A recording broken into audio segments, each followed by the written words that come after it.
Exodus chapter 20, verses 1 through 4. This is probably a familiar passage to most people, since it concerns the law that God gave to his people Israel. And God spoke all these words, saying, I am the Lord your God, who brought you out of the land of Egypt, out of the house of bondage. You shall have no other gods before me. You shall not make for yourself a carved image, any likeness of anything that is in heaven above, or that is in the earth beneath, or that is in the water under the earth. What determines what is right or wrong? Well, there are only so many choices that exist to try to answer this question. First, human beings are the source. Human beings decide what is right and wrong. However, there's a problem with just letting the general population make this determination. Pardon me. For example, one is pro-life. Another person is pro-abortion. Who's right? How do we determine who is right? How do we make laws regarding this? If our sole authority is human beings, how are we going to figure out what is right and what is wrong? There's no kind of unanimity. Should laws prohibit or permit the practice? And the same, by the way, is true with any other issue. Take any controversial issue there has been on the subject of morality, and you will find that there are people for it and people against it. So human beings are not going to have any kind of resolution to the matter. What they will have is chaos. Well, a second possibility is, well, let's just leave it up to nature. The problem with that is nature has no ability to make moral judgments. You've probably been in a forest, maybe out in the country, maybe played a golf course and got familiar with all the woods in the area. There's no moral judgment in all of those things. You may have been out on the ocean. What moral judgment does the ocean make? None at all. So there's really nothing to do in leaving it to nature, because nature is just nature. It doesn't make moral judgments. It's not a moral individual or being. The third thing is that morality can come from an unbiased, objective source. And that's what we need to define morality. As we just looked in the book of Exodus, chapter 20, verses 1 through 4, and of course it goes on down to the rest of the Ten Commandments through verse 17, the Jews knew where their morality came from. After God spoke this law to them, they knew that an objective source had revealed to them his morality. And so they didn't have to wonder, well, is idolatry right or wrong? Is killing right or wrong? Is adultery right or wrong? They didn't have to make those determinations, because God made that determination for them. Now, that's the problem that is highlighted in New Age morality. It's also highlighted in any other way you want to look at it, but our subject has been to give an answer regarding New Age ideology.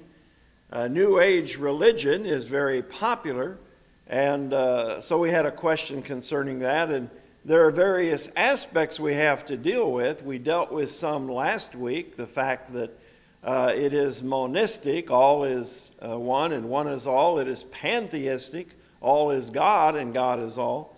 But as we move into the area of morality, this is where we are. Now, this also applies in things totally unrelated to New Age, but that's the context we're looking at it in this morning.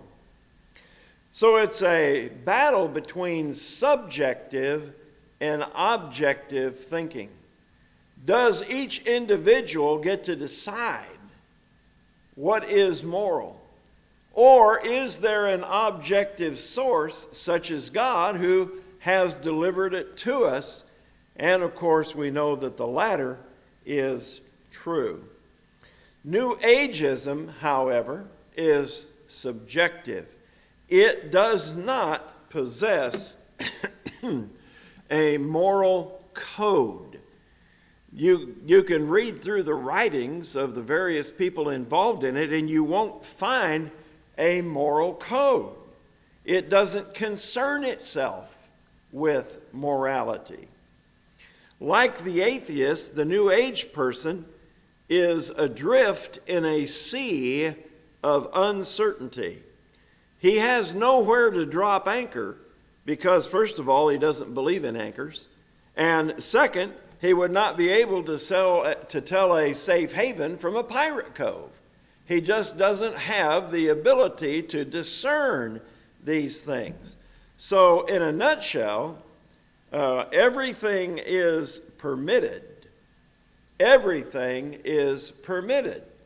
After all, a system that emphasizes create your own reality invites the corollary, create your own morality.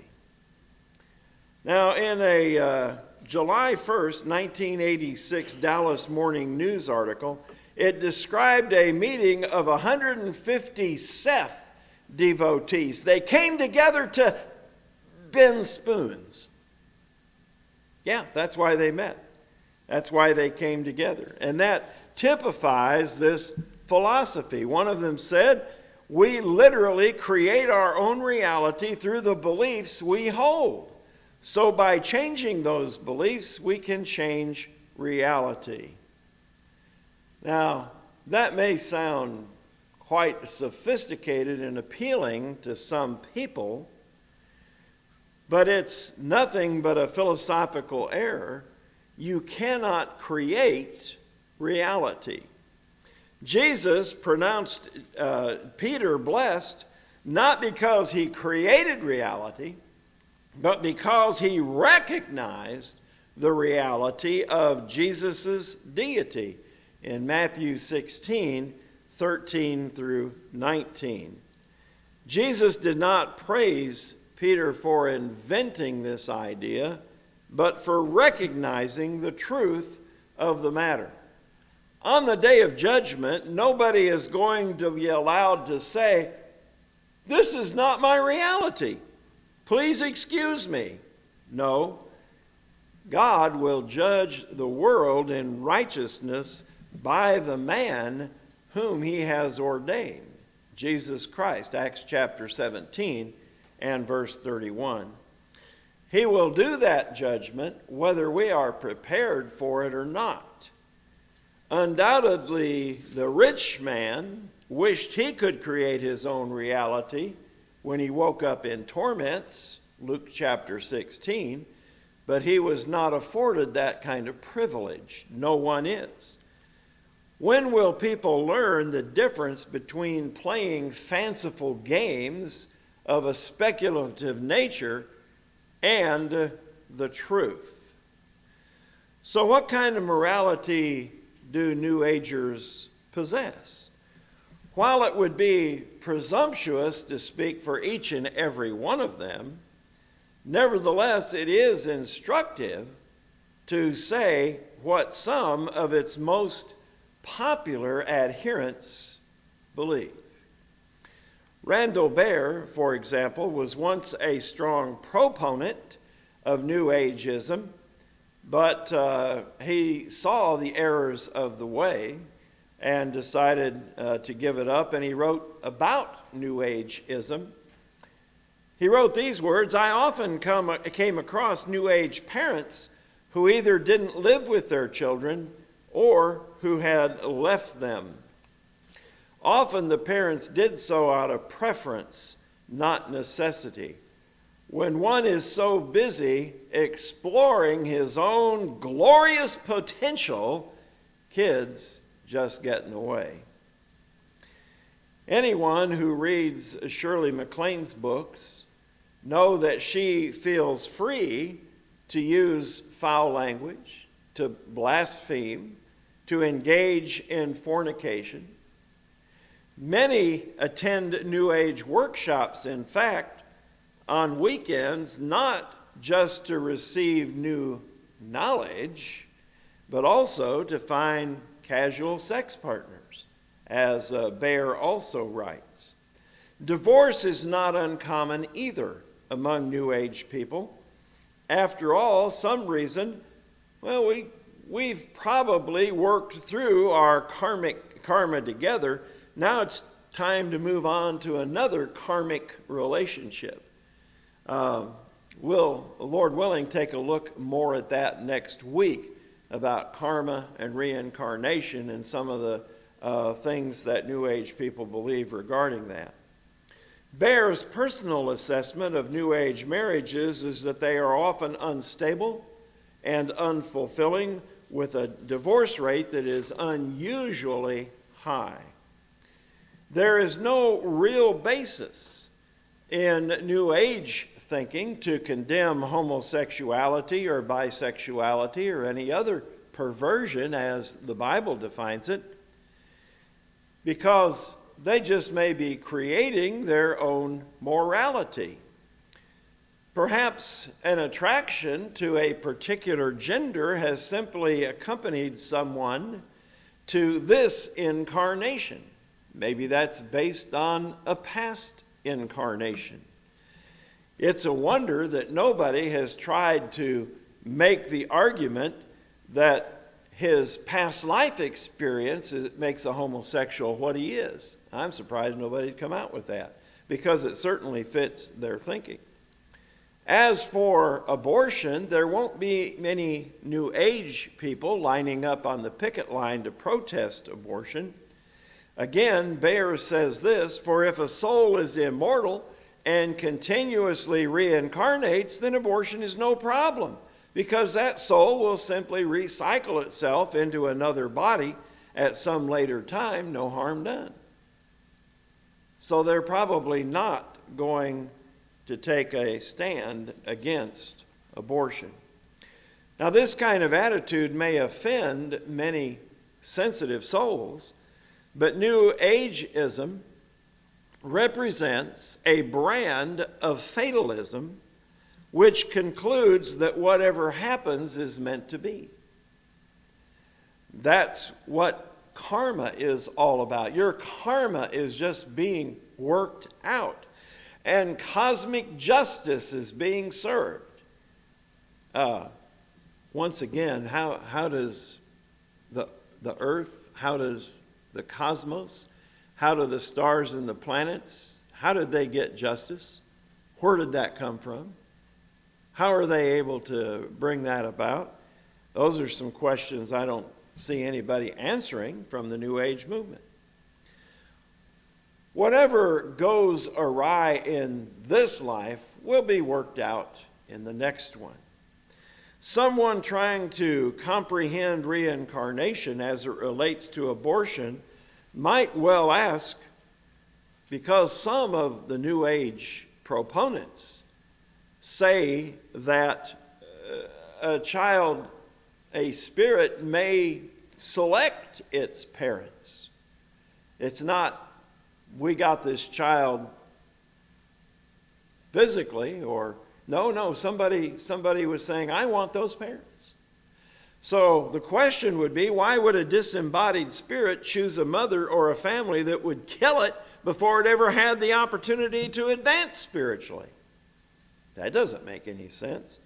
Doctrines such as this can be reduced to an absurdity And, of course, no one should hold to something that is absurd.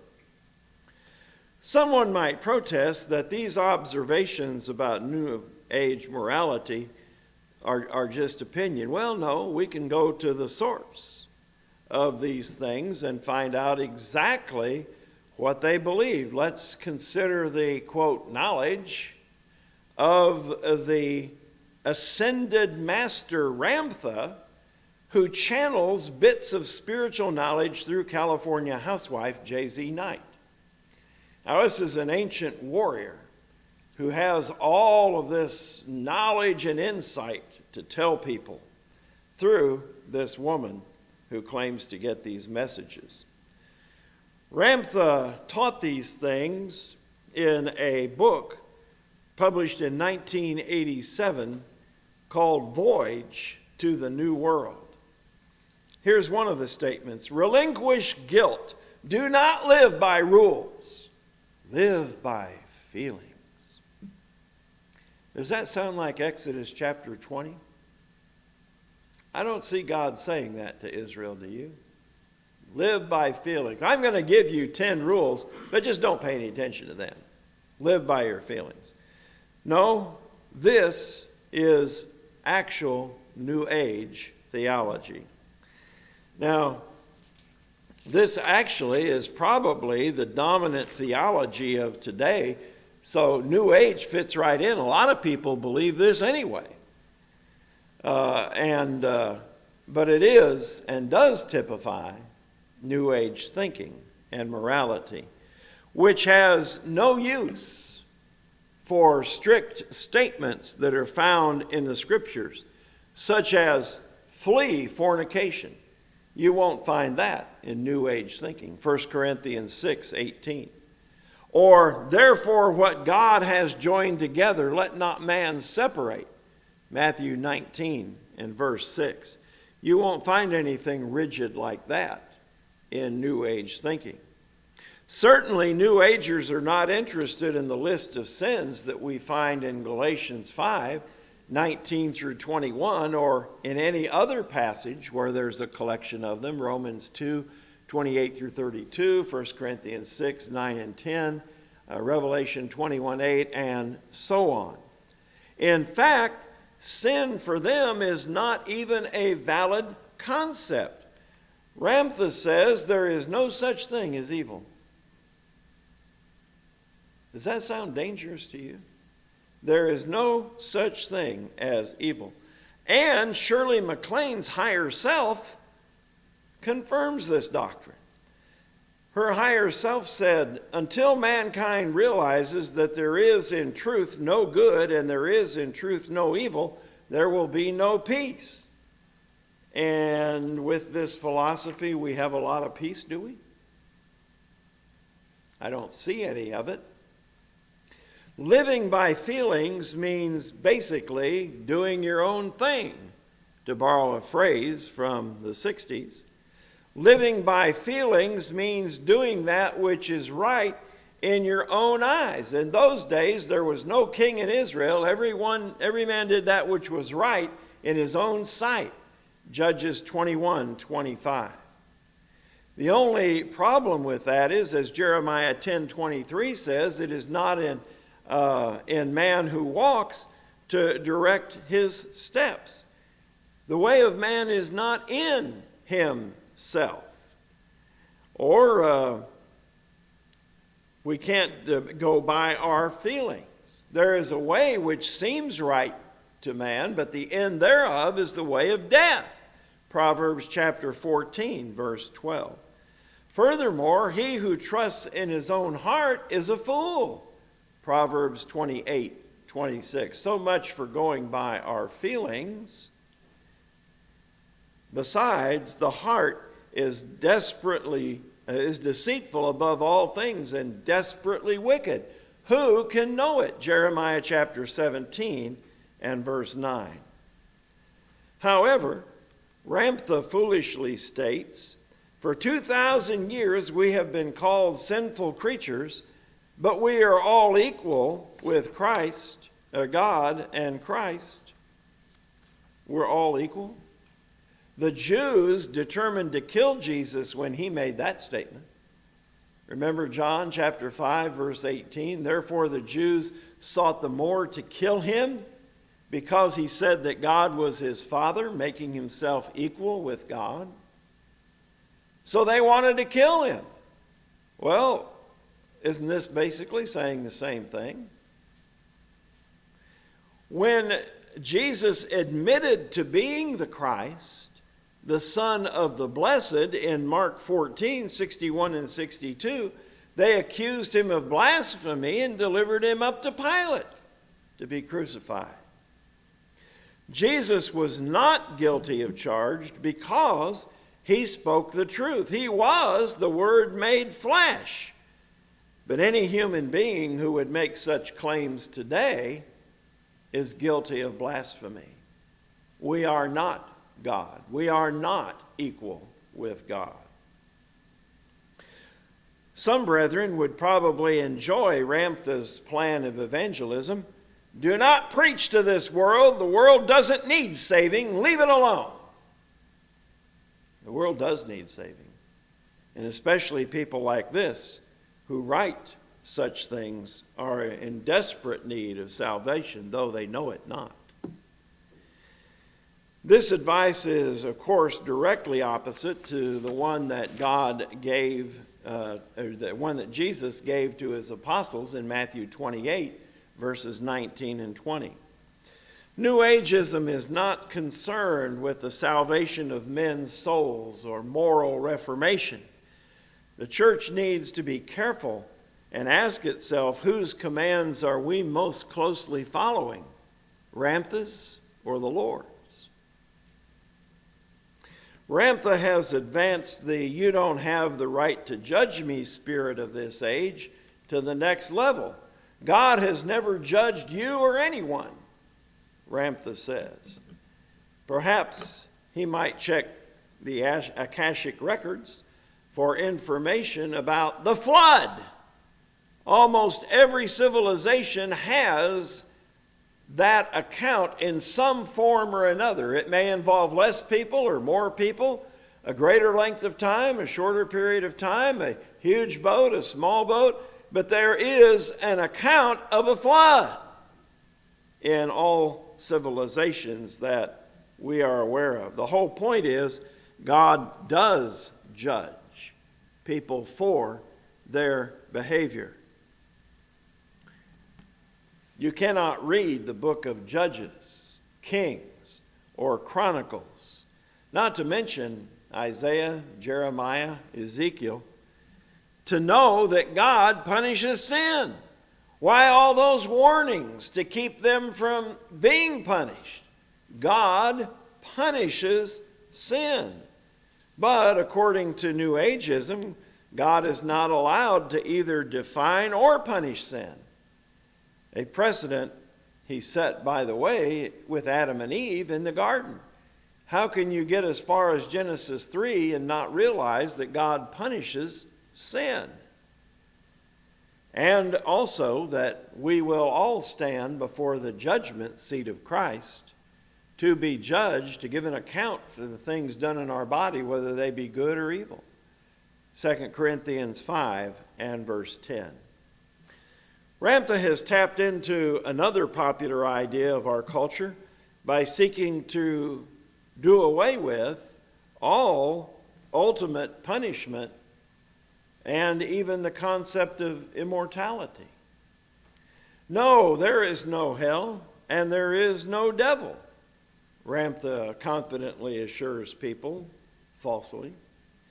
No one will tremble when they hear this message like Felix did when Paul spoke to him of the judgment to come, Acts 24 and verse 25.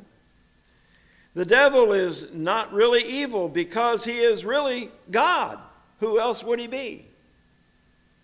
It's hard to imagine anybody more twisted in their thinking than Ramtha or J.Z. Knight, who reportedly channels him.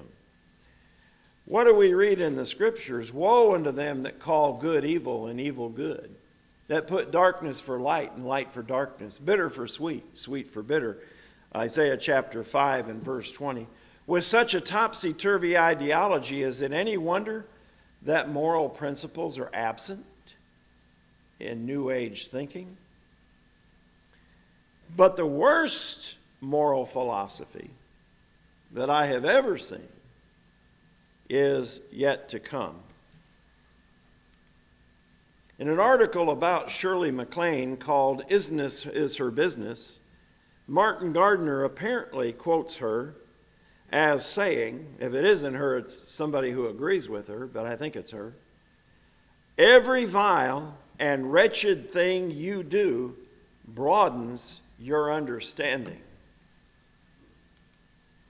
If you want to do any one thing, regardless of what it is, it would not be wise to go against that feeling. For there is an experience awaiting you and a grand adventure that will make your life sweeter. Really, the experience awaiting the practitioner of this practice is probably called trial by jury and imprisonment. What sin, even the most heinous one, does this statement not justify? It justifies anything a person might want to do. Did not Jonadab play the role of Ramtha as he counseled Amnon on how to violate his sister Tamar? Now, this is not the Tamar Connor was talking about. That's in Genesis. This is the one that we find in 2 Samuel 13. Verses 3 through 5. There is no evil, no devil, no judgment, no hell. And I not only can, but should do every vile and wretched thing, regardless of what it is, in order to make my life sweeter. Have I not justified rape, incest, child molestation, and even murder? If not, why not? You know, there may be some people, even in the New Age movement, that are shocked by this and who might protest and say, wait a minute, we don't agree with that.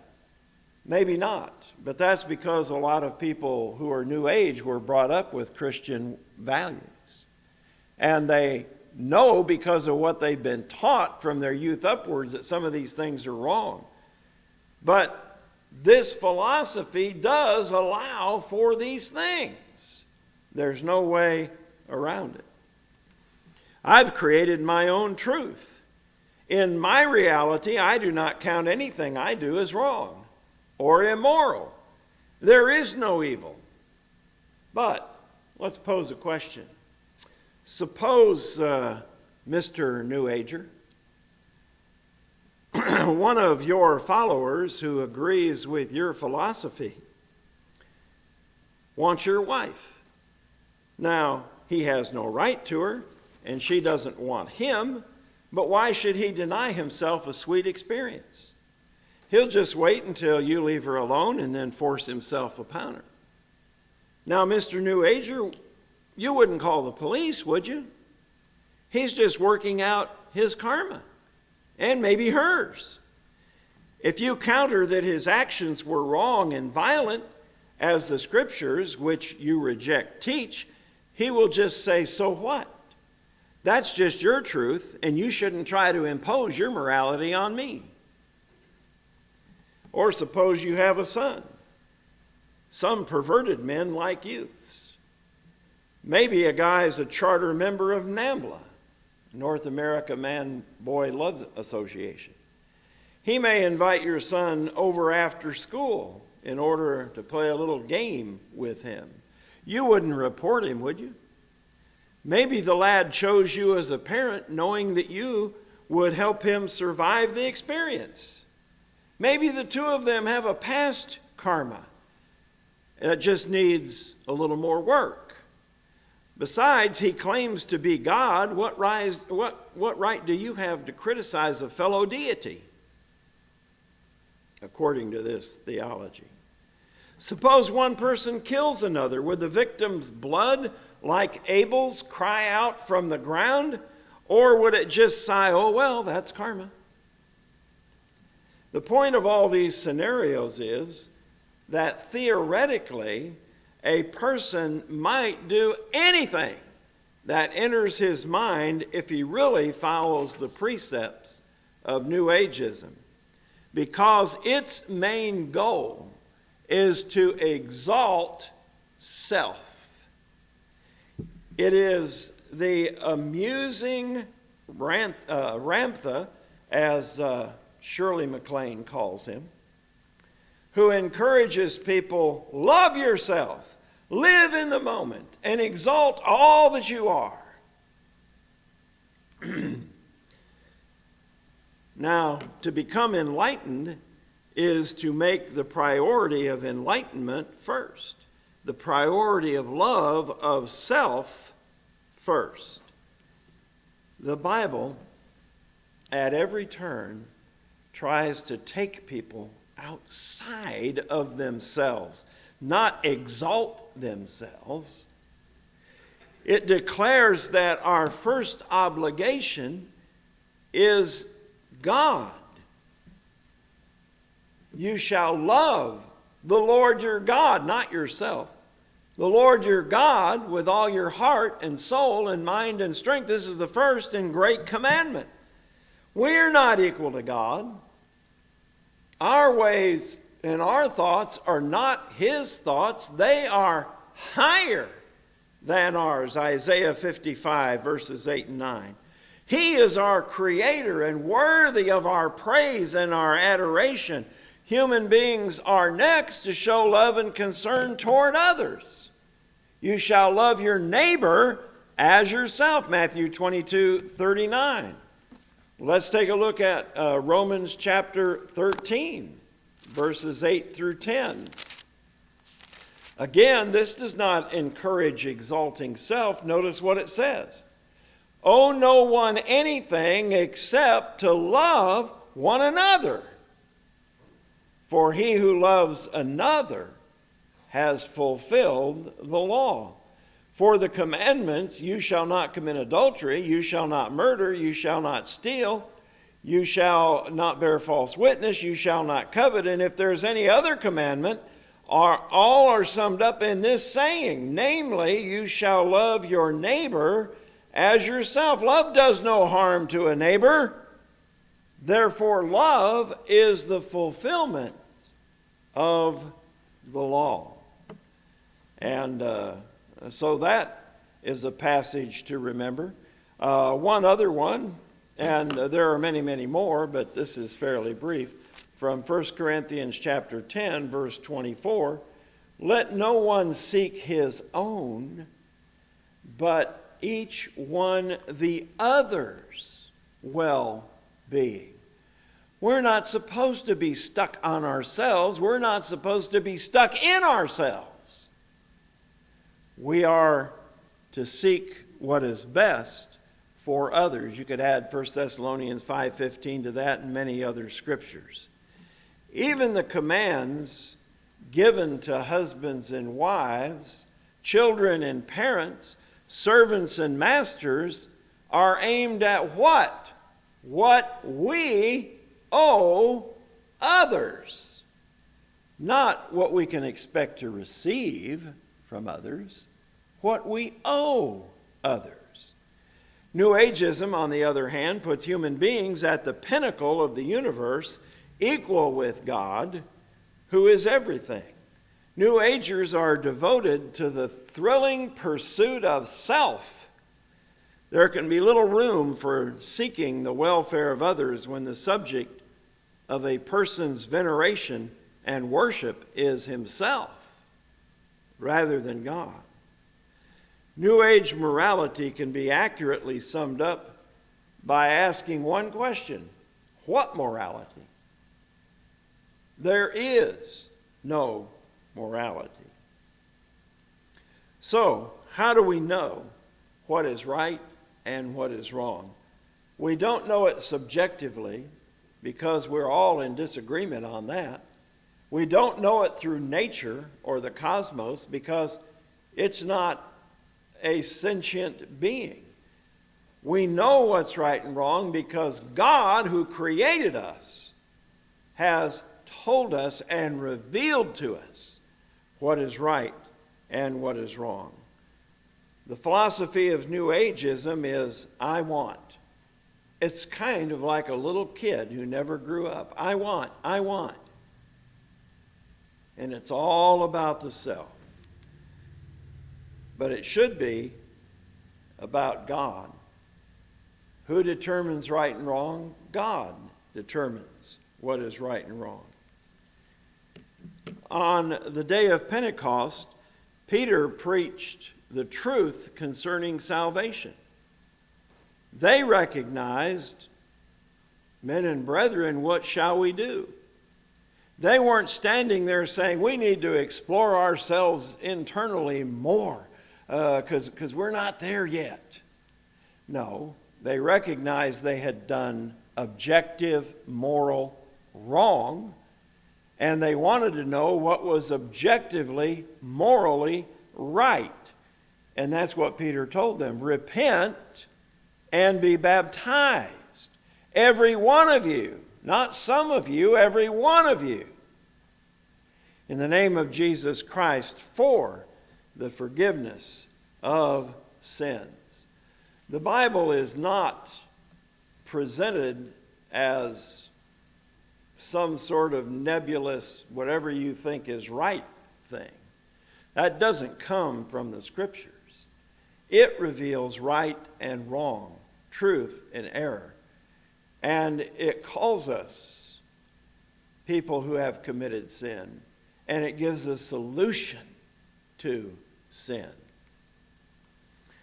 And there are choices you must make that involve the heart, the soul, the mind, your life, all of these things. And there is how to remove sin, and that involves the blood of Christ. His blood only removes sin when you are baptized, just as Peter told the group on Pentecost. You are to repent and be baptized for the forgiveness of sins. That's the message.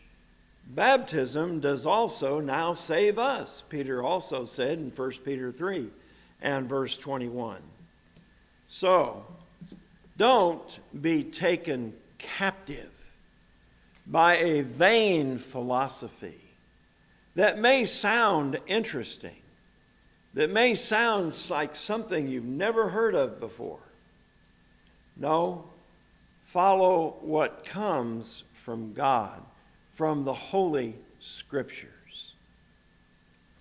If there's any way we can help anyone to do that this morning, we invite you to let us know. If there's anybody watching online, we would be glad to talk to you either over the phone, email, or if the day ever comes, personally, and study what the Bible actually says. This is not my opinion. This is not your opinion. This is what God has revealed to us. And we'll be glad to study with you the way of salvation that God devised. If there's any way we can help anyone this morning in spiritual matters, let us know while we stand and sing number 626. Yeah.